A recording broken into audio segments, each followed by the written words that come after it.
talking about Chris Paul and Draymond Green's injury basically opening the door, in my mind, and it sounds like we're in lockstep on this, for Steve Kerr to just put Chris Paul in the starting lineup. You start CP3, you start Steph, you start Clay, Wiggins, and Kevon Looney at the 5. You leave Kuminga in his role as the 4. You're going to take Chris Paul out probably for Kuminga or somebody in the first 6 minutes anyway, and then Chris Paul comes back in as the backup point guard, likely after Steph plays the whole first quarter, and you move forward with that as the plan to maximize everything you have. But I get the impression Warrior fans not totally on board with that, even with the Draymond injury. I know you brought up the Klay Thompson extension. Does it get done? Steve Kerr in the final year of his deal, if it comes to that, which is where it currently stands, how does that impact things? It feels right now, though, Goo, and this was the overarching takeaway, and we got a bunch of things on the list to keep talking about. It feels, though, now as if the Warriors are in a better place, a better headspace at this point this season compared to where they were after the punch last season, which at least gives them a chance. No doubt about it. And at least gives Warrior fans the opportunity at having some optimism. Like, today is not the day, and we may get there, but today doesn't feel like the day to think, oh, the sky is falling and this thing's in trouble. It's fragile, though. No, but if you... It's freshness in the air. There's no, like last year was, that's why I'm grading with the curve the heights they were able to reach, even with that stinky-ass road record. I believe now I know why that was not getting anybody off the hook. The players, you still got to go out and execute. You're 4-time champs. They should have never got that ugly. But, Jay, again, connectivity. They're more connected now. Obviously, they got to go out and execute and play good basketball. But over the weekend, I had #random, Father's Under, who cares? You and I talk when we're not on air. But this weekend, I had a fantasy baseball league to win, Jay. Your boy won. Congratulate me. And I know you were at the Niner game. But when this Drew Holiday, I want to put a rat on the table early, brought to you by Atco. What were your thoughts? Because I didn't get them. Did you think the Warriors might possibly be involved in the CP3 trade? No. And whoever, Kuminga to land Drew Holiday. I had the text, and it didn't go out, but what would you have responded with? Did you think, they might can get out of even having to go down that alley of somebody else will deal with that watch in Stargate with CP3? Again, it's twofold. They had invested too much in CP3 and in stating how it was going to work. And I think you saw it yesterday from Steph saying, it was awkward, but we got that all out of the way in the offseason. And he can provide so much. Yeah. And he said you make it through the awkwardness in the summer. Awkward, in the summer, just like what's this dude doing on our team? Kind of awkward. Yeah, Draymond basically saying, hey, he's an a-hole, I'm an a-hole. Yeah. But we were battling. He's a war gladiator. We were battling, and now we got two dudes that can put that on the other team. Klay Thompson said it was an honor to play with him because you said that was a lot. They weren't trading that. Investment. There was an investment in we're going to make this work, and an investment from Chris Paul that he was going to be willing to make it work. There was no defiant energy or edge or annoyed or I don't want to be here or I'm pretending like I want to be here. And I'm usually, I'm good at reading the tea leaves on that kind of stuff. There was none of that yesterday. But to come back to what you hit me with, so to me, there was no chance they were going to look to move off of Chris Paul the day before training camp or 3 days before training camp to bring in Drew Holiday. Now, that being said, Drew Holiday's a hell of a player. I know you like him. And he's a hell of a fit. He'd be a perfect fit with this Warriors team. Right. And the Kuminga part wouldn't have been in a heartbeat. Right. In a heartbeat. Spread your wings. Like if Drew Holiday had been available for Chris Paul in July, I would have done it, and I would have thrown Kuminga in the deal. But once you get to the day before everything starts, we are who we are. You are who you are. Right. You're committed to it. And to me, throwing that off right before it starts, to me would have, maybe Drew Holiday eventually would have been a better fit. But you're throwing everything off at the beginning, and basically you're saying everything you said for 3 months was a lie. was a lie and was fake. And to me, at that point, you can't claim culture's great. That's deep, man. That's like, you know what? We really didn't want this dude. We were lying to you for 3 months. We still hate him, and now deuces because we could get somebody better. To be fair, Jay, they really felt that way until you see, somebody's trash is the next man's treasure. We don't know that, and though. Boston didn't even know they were going to wake up after watching their counterparts get Dame Lillard to shake the world. You never knew the byproduct of that was Holiday would be floating. So I get everything you're saying, but sometimes it's like, True Holiday. And you're right, Jay. It was too close to the bells about school's in session. But Boston gave up a dude that doesn't play half the time anyway. And I love Robert Williams III. When he's available. But I love Robert Williams III, but they've been through it too much where is he going to play? Is he not? Is he going to be effective? Is he not? Yeah. They can't do that. Yeah. They need a dude. They need a dude that can help them. And they really need a guard, honestly. They need quietly got rid of Smart. Grant Williams. Well, this helps him get over. I thought losing Smart was going to hurt him. This helps him get over Smart. No doubt about it. And they got off of Brogdon's deal. No doubt. So that's it. I think the Celtics are right there. I mean, that's going to be fun to watch with them in Milwaukee. But no, the Warriors, to me, it was more about hey, you made the investment in Chris Paul. Let's go. All right. So let's go. And I think we saw that yesterday with the way that they spoke about him. 888-957-9570. It is John Dickinson in for Steiny, Daryl the Guru Johnson here on a Tuesday on 95.7 The Game, talking some Warriors. Is it a no-brainer that Chris Paul, with Draymond out, goes into the starting lineup? How would you dice it up if you're the Warriors? We can definitely get into the fans' perspective on that. Chris Paul did hint, just kind of running through my notes, that he would be okay coming off the bench. But again, to me, that's coming off the bench when Draymond is healthy and ready to roll. I think that's what's best for the team. Then your Draymond acknowledged it. He said, hey, we did have the best starting lineup in the league. Those are facts. You can't ignore that. Yet you can't ignore Chris Paul's Chris Paul either. And then Draymond said that he is grateful that he's a basketball player, not a coach, so he didn't have to make the decision. Not and my they worked job out to figure together. it out. Steiny didn't. Good, but I like that camaraderie. I don't know if you saw Paul and Dre working out together.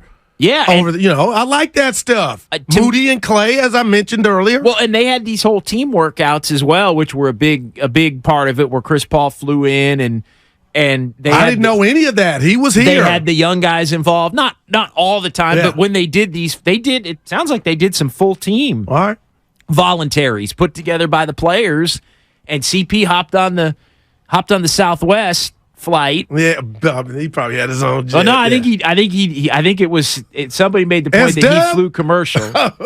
Like just saving his chicken. Like, I'm not gonna mess with it. I'll take that 6 a.m. Yeah. And get into the facility. So, all in all, from the way CP3 reacted to the way the Warrior players reacted to CP3, to Klay Thompson's vibe, to Andrew Wiggins looking for a bounce back. Again, they got to get on the floor at Chase, which they're doing right now for the first practice as we speak. But I don't know. I thought, as far as first days go, it was a pretty good first day for a team that needed to have a good first day, considering how everything got off the rails last year. No doubt about it. And from the Comcast business text line, JD, you take this because it kind of hit me. How can you have the best starting five in the league when you win 11-31 on the road? Please explain, JD, and that's from the 925. Well, those guys didn't start every game. In fact, there were a lot of games where Steph missed 26, I think, last year, and Draymond missed some games. Wiggins missed 47 games, I think, last year. So this person is probably thinking they played every game, and the drama 47. Got them. Yeah, no, to me they didn't. They were going through the motions. I mean, that was another theme from yesterday, and another thing that Draymond Green mentioned was the fact that you got a different energy coming off of not winning it. Than the energy, hunger. Than the energy when you do win it. And look, they weren't. You saying they weren't as hungry last year, and then there was other stuff going on top of all of that. To me, they didn't take the road game seriously at the beginning of the year, and then it snowballed into something that they couldn't recover from throughout the year. All those games early where they're playing Charlotte and they're playing Orlando, and they can't beat They can't beat anybody on Detroit. It can't beat Detroit on the road. Lost to them at home. To me, all those games early right. set a bad tone, and I said it at the time, and this is something that they are going to have to avoid this season. The veterans have to I think the veterans wanted to coast last year at the beginning, especially on the road, and not grind and win games with their offense, and it bit them. Because they were kind of going through the motions on the road, which is something that we haven't said a lot for the Warriors over these years. But to me, they were doing that. And the young guys, when they did get opportunities, weren't filling in the gaps. But to me, it was more the veteran players early that set a bad tone, which bled into the whole year on the road. And because, again, you didn't have your full team. As the year went on and they cared more, then they didn't have their full team, so they couldn't win, even though they cared more. And growing, no doubt about it, the wrong way. So you're just spinning your wheels at that point, and it was ugly. And when we got a chance last year during the season to sit down with Steph, Jay, and we talked about the road record, it was halfway getting to what it was, 11-31. He always has answers. He had no answers for that. Even when it was bad, he looked us in the face like he can't put his finger on it, and they never got a hold of it. But I will say this. Castani and I have talked about it, and last year, just last thing about Clay, he didn't touch a basketball, and I understand why. PTSD or whatever, from recovering from the injury. But Jay, he has been in the lab and he made the most threes and took the most threes. But if you look at his end-all numbers, it's consistent with what he's been his whole career. So now you're telling me this offseason, those legs are going to, what I deem, be stronger? Because if I had $1 for everybody that said the reason last year's team lost to the Lakers, it was because Clay couldn't hit the side of the barn. Curry didn't have his best statistical shooting game. Now, he kept him in the game with all the other stuff, but he was 35, 36%. But everybody wanted to blame it on Clay. I thought that was a tad bit unfair. And that game that they lost, Game 6, he had missed everything. He couldn't hit the side of a barn. Clay, my point is, if those legs are stronger, Jay, maybe we do see a more consistent Klay Thompson. They need a more consistent Klay Thompson. They need a higher floor Klay Thompson. No doubt. They need the bad games to not be catastrophically bad, so bad that you basically lose because of them. Like that you can't have that. If Klay can clean that up, then he's going to be fine. Right. Like if Klay can clean that up, he's going to be on the brink of being an all-star again. All right. Because he can shoot it with the best of them still. Like it ain't like it's over. No, but it's got to be better. That's always been my point. I took a lot of heat last year for getting on Klay, and to me, it's not that it's over or he's washed or he can shoot hell it. no. Yeah. It's that it has to be a little better. All right. It has to be a little more efficient. Don't chase it as much. Don't chase it as much. And we'll see. Like, again, I thought he said all the right things and has said all the right things in the lead up. But it's like everything else, Goo. Once the season starts, you're going to need Steph to be available for 55 to 60 games. Oh, boy. You're going to need Klay to be more efficient. You're going to need Wiggins to play 75 games again like he has for the most part throughout his career. Draymond's going to be out, it sounds like, at the beginning. How do you manage that? Kuminga needs to be your backup four and needs to earn those be playoff playable. It's not about the regular season for Kuminga. It is in that he has to do the things in the regular season that become habits, so he isn't getting his ass ripped off the floor and out of the rotation in the playoffs. That was a bad ending for him. But you got the backup four spot. JK, you got it. Moody's, to me, has got a rotation spot at the beginning. Be the player that you've been in the playoffs in the regular season, because you haven't been the player that you've been in the playoffs in the regular season. And it isn't because you haven't gotten opportunities. It's because when you have gotten opportunities, you've been so bad. Steve Kerr says, I can't go to you anymore, kid. Like that. So that's real talk about what's going on. Saric has to fit and be steady. I don't know how solid. He can't. I'm excited to watch him, but Chris Paul can help Kuminga. How do they work? Chris Paul still is the number one thing, because when you look at it, where did Jordan Poole help this team most last year? Scoring. When Steph was out. No doubt about it. The ability to win games with Steph. So Steph's going to miss games. And if he misses games, JP, man, how do the Warriors handle that? Because they're not as offensively explosive no doubt about without it. Steph. So does that, Chris Paul's going to miss games because that's just a reality. So how do they navigate that? This team has to maximize everything they have when they have it. There's no messing around with tinker this and maybe that, and you got to come up with a plan. You got to stick to it, and as dudes come in and out, you adjust. But there can't be no wishy-washy stuff with this team this year. But the stuff you can't control is what's scaring me, Jay. Yeah, no doubt about it. But what was scaring me, and going 15 rounds with Steiny every day, Jay, his nickname, and I told him this, is birth certificate, because he always points out how old this team is. And those are facts. They don't play their age, but all of a sudden, what does Chris Paul bring more than his game?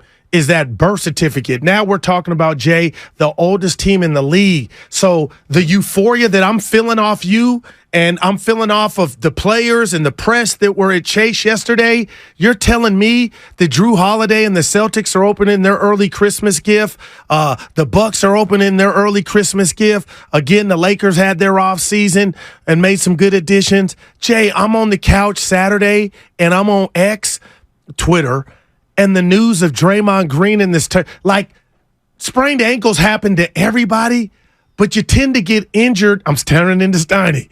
You tend to get injured as you get older. And now, Jay, I can't not bypass. I can't not think about what you just set up was spectacular.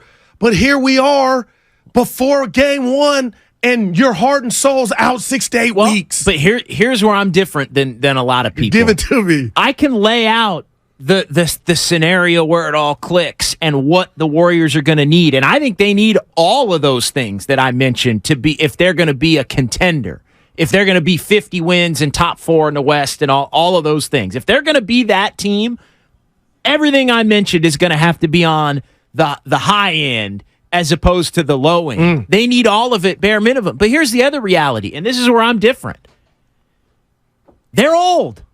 Right. And so if Draymond's hurt all the time and Chris is hurt all the time and Steph misses 25 games. It's different now, Jay. Steph missing 25 games is price of admission.